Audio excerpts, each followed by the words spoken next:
दोस्तों वर्तमान समय में वृषभ राशि के 10वें स्थान पर एक ग्रह बैठा हुआ है। दोस्तों इस ग्रह को हम छाया ग्रह कहते हैं।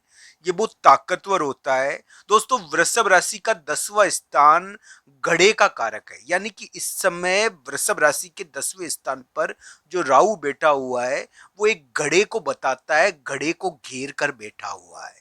तो दोस्तों वृषभ राशि वाले जातकों के लिए ये जो ग्रहण था ये जरूर करियर के मामले में या कामकाज के मामले में कुछ उलटफेर वाले कार्य आपसे करवाने का प्रयास कर रहा है।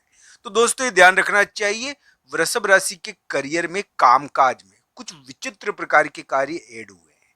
कामकाज कुछ ऐसा हो गया है जो शत्रु कर्म से प्रभावित है। ज्यादातर इस समय शत्रु कर्म उभर कर आता है और एक प्रकार से एक प्रतिस्पर्धा, एक शत्रु कर्म, एक प्रकार से थोड़ा छल पूर्ण कार्य, थोड़ा कूटनीतिक कार्य। तो इस प्रकार की स्थिति करियर में कुछ अचीव करने की, कोई काम है जिसको सफल बनाने की स्थिति, जिसमें बहुत सारे लोग विरोधी भी है, तो वो कार्य आपको करना है और उस कार्य में बहुत सारे विरोधी लोगों की रुकावटें भी है। तो ये अभी वृषभ राशि के लिए रहा होगा। पर दोस्तों एक अच्छी चीज मैं आज की इस वीडियो में आपको बताना चाहता हूं। 10, 11, 12 सितंबर या फिर 13 सितंबर वृषभ राशि का इन 3-4 दिनों में कोई बहुत महत्वपूर्ण कार्य हो सकता है, कोई आश्चर्यजनक कार्य हो सकता है। तो दोस्तों ये कब होगा? 10 तारीख तो को नहीं, ये 12 और 13 तारीख को इसको ज्यादा होने की संभावनाएं दिखती है। तो 12 और 13 सितंबर को वृषभ राशि के 10वां राहु कुछ कार्य कर सकता है कि वृषभ राशि का कोई चमत्कारिक कार्य करवा दे। हालांकि कुंडली के ऊपर ये निर्भर करता है दोस्तों, क्योंकि राशि के ऊपर इसकी संभावनाएं बताई जा सकती है, केवल इसको अंतिम रूप से नहीं कहा जा सकता। ये जरूर है कि कुंडली के अनुसार इस बारे में जरूर देखना चाहिए। ये 10वें राहु का थोड़ा प्रभाव होता है, पर ये जरूरी नहीं है कि सबके लिए लागू हो। इस बात की संभावना है कि 12 और 13 सितंबर को वृषभ राशि का, या 11, 12, 13 सितंबर को वृषभ राशि का कोई महत्वपूर्ण कार्य हो जाए। तो दोस्तों मित्र से संबंधित या तीसरे व्यक्ति से संबंधित कोई महत्वपूर्ण कार्य हो जाए, ऐसा भी इसमें थोड़ा योग है। तो इसको कुंडली के अनुसार देखना चाहिए। दोस्तों वृषभ राशि वाले जातकों के लिए मैं ये कहूंगा कि 10वें राहु की स्थिति उनके लिए एक प्रकार से करियर में बहुत ही अलग प्रकार का माहौल बना रही है। दोस्तों बहुत सारे वृषभ राशि वाले जातक को दुश्मनों के साथ भी हाथ मिलाना पड़ता है, इसमें इसमें शत्रु कर्म करना पड़ता है। तो इस प्रकार का योग है आपके लिए, इसको कुंडली के अनुसार जरूर देखें। फिर भी ये उम्मीद वृषभ राशि वाले जातकों के लिए बनती है।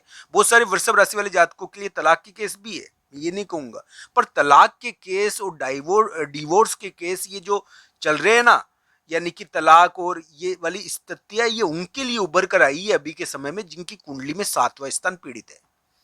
तो दोस्तों हर जिसके लिए नहीं इसका प्रभाव नहीं पड़ता। जिसकी कुंडली के अंदर विवाह के मामले में कोई गड़बड़ योग होता है ना, तो अभी के समय में उभर गया वो, क्योंकि अभी इस प्रकार के थोड़े योग बने थे। तो दोस्तों वृषभ राशि वाले जातकों के लिए इस प्रकार का ग्रह प्रभाव थोड़ा है कि हम ये कहेंगे कि इसमें एक प्रकार से तलाक या डिवोर्स के केस उठते हैं। तो ये ग्रह स्थिति है, अलग अलग कुंडलियों के अनुसार इसको जरूर देखें। फिर तो दोस्तों वृषभ राशि वाले जातक कुछ उल्टे पुल्टे कार्यों में फंसे हुए हैं।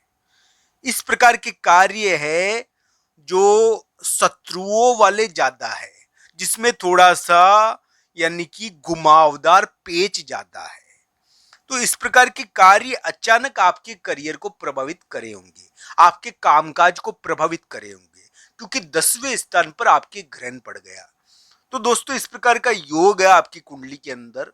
वृषभ राशि वाले जातकों के लिए मैं ये कह देता हूं कि मिट्टी का घड़ा, यानी कि मिट्टी का घड़ा उनके करियर का कारक है। वृषभ राशि के करियर का कारक क्या होता है? मिट्टी का घड़ा करियर का कारक होता है उनके। तो दोस्तों ध्यान रखना चाहिए, अगर करियर में कोई विवाद हुआ तो बहुत बार जल से भरा हुआ घड़ा दान देना, एक प्रकार से मंदिर में दान देना कभी कभी कार्य सिद्धि करवा देता है। तो वृषभ राशि वाले जातक के लिए स्थान, जगह, इनके मामले में इस प्रकार के योग है। तो अमावस के दिन आपको इस प्रकार का यानी कि जल सेवा करनी चाहिए, आपके लिए उत्तम रहेगी। इससे ये यानी कि करियर में शत्रु कर्म है ना, जो आपको प्रभावित कर रहा है, जो आपकी नींद उड़ाए हुए हैं, ये थोड़ा कम होगा। तो इस प्रकार की स्थिति थोड़ी है कि कूटनीतिक कार्य करियर में बहुत करने पड़ रहे हैं। अलग अलग कुंडलियों के अनुसार इसको देखें, फिर भी वृषभ राशि वाले जातकों के लिए उम्मीदें बनती है। 10, 11 और 12 सितंबर को आपके लिए यात्रा का योग है। वृषभ राशि वाले जातक के लिए 10, 11, 12 सितंबर किसी मित्र के कारण थोड़ा परिवर्तन होता है और बाहर जाना होता है। किसी मित्र के कारण कोई कार्य में परिवर्तन हो रहा है 10, 11, 12 सितंबर, या वाहन के कारण कार्य में परिवर्तन हो रहा है। तो इस प्रकार का योग बना। मित्र बाहर चला गया 10, 11, 12 सितंबर को, 10, 11 सितंबर को मित्र बाहर चला गया, कोई मित्र बाहर जा रहा है 10, 11, 12 सितंबर को। इस प्रकार का योग भी वृषभ राशि के लिए बना है कि कोई मित्र बाहर जा रहा है, कोई दोस्त बाहर जा रहा है। तो इस प्रकार की स्थिति थोड़ी बनी। ये कुंडलियों के अनुसार देखा जाना चाहिए कि आपके लिए कैसा रहेगा। वृषभ राशि के लिए मैं ये कहूँगा कि अभी एक प्रकार से जो चुनौतीपूर्ण संबंधों का योग है ना, वो अपने खात्मे की ओर है। और इस प्रकार की स्थिति है कि कुंडली के अनुसार इसको जरूर देखना चाहिए कि एक प्रकार से कोई तीसरे व्यक्ति का प्रभाव या मित्र का प्रभाव आपके लिए कोई अच्छी चीज करवा दे। तो कुंडली के अनुसार इन सभी ग्रह प्रभावों को देख के वृषभ राशि के करियर में यानी कि जो शत्रु कर्म हो रहा है उसके लिए मैं ये कह दूं कि थोड़े पितरों के निमित्त दान करना चाहिए उनको। वृषभ राशि वाले जातकों के लिए इस प्रकार का योग है। साथ ही साथ वृषभ राशि वाले जातकों के लिए इस प्रकार की भी उम्मीद है कि वो शत्रुओं को हरा पाएंगे। दोस्तों 2025 के एंड में आपको इस मामले में हो सकता है कि बड़ी सफलता मिल जाए, 2025 के एंड के कुछ महीनों में पहले। पर यह ध्यान रखना चाहिए कि ये कुंडली के अनुसार इस मामले में योगों को देखना चाहिए। ये अंतिम स्थिति अभी आपसे अगर करियर में कोई गलती हो गई, कोई कामकाज में आपने गलती कर दी, क्योंकि बहुत सारे वृषभ राशि वाले जातक अभी कोई महत्वपूर्ण शत्रु कर्म कर चुके हैं जिसकी वजह से उनके करियर में उथल पुथल मच चुकी है। तो अगर इस प्रकार की स्थिति है ना, तो थोड़ा पितरों के निमित्त दान करना चाहिए ताकि ये स्थिति थोड़ी सही हो, क्योंकि ये इस प्रकार का थोड़ा योग है जो करवाता है आपसे ऐसे कार्य। तो कुंडली के अनुसार इसको देखे, फिर भी वृषभ राशि वाले जातकों के लिए उम्मीदें बनती है आने वाले समय में। हालांकि ये सभी चीजें कुंडली के ऊपर निर्भर करती है। कुंडली के अनुसार संपूर्ण ग्रह स्थिति जरूर देखे, क्योंकि कुंडली ही अंतिम है, आपका भाग्य कुंडली में ही लिखा हुआ होता है। आप सबका धन्यवाद। हर हर